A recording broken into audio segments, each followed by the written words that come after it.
अनुवाद एक कला है, विज्ञान है, एक समझ है और उससे कहीं अधिक एक पारदर्शी विद्वता है जो दूसरे की भाव भावना का सही एक्सरे कर सके। अनुवाद एक आवश्यकता है जिसके बिना समाज में पल भर भी नहीं रहा जा सकता। यहाँ तक कि दिल की बात दिमाग तक और दिमाग की बात को दिल तक पहुँचाने में जो भी अनुवाद का सहारा लेना पड़ जाता है। इसलिए कहते हैं दिल की भाषा और दिमाग की भाषा में अंतर है। दिल की भाषा साहित्य है और दिमाग की भाषा विज्ञान, तकनीक तथा कार्यालय आदि से संबंधित है।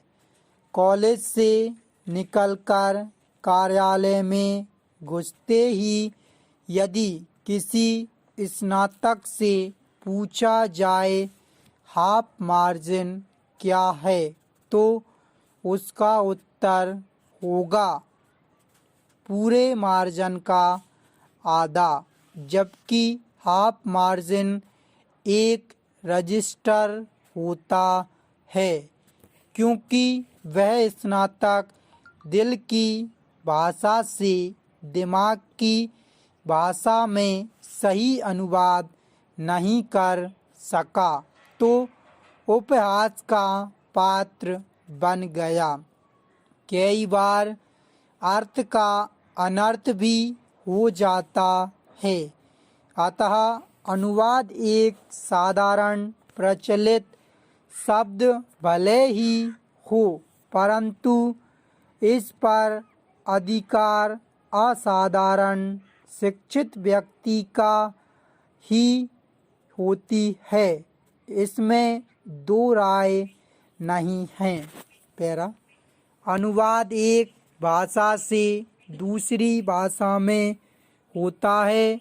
एक भाषा स्रोत भाषा कहलाती है और दूसरी लक्ष्य भाषा कहलाती है।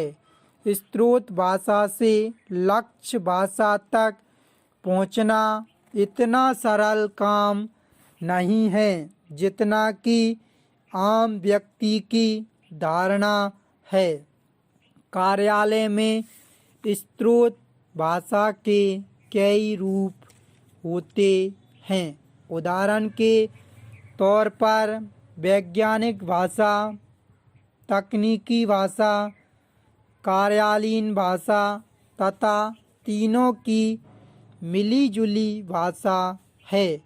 हर विषय की अपनी भाषा होती है और यह जरूरी नहीं है कि एक विद्या में प्रयुक्त शब्द का दूसरी विद्या में वही अर्थ हो।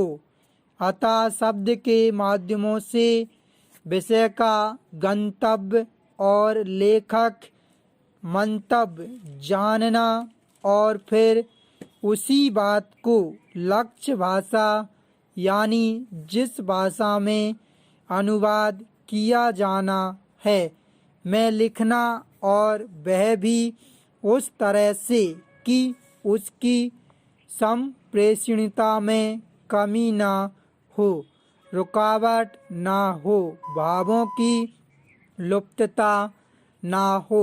अतः यह जान लेना चाहिए कि इतने कठिन विषय के ज्ञाता विश्वविद्यालय में तो मिल सकते हैं, परंतु कार्यालय में इनकी उपलब्धता कठिन ही हो सकती है।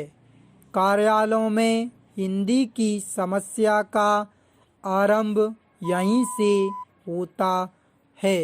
कार्यालय में कार्यालय की अपनी भाषा तो है ही, कार्यालय में प्रयुक्त विषय की भाषा भी जानना जरूरी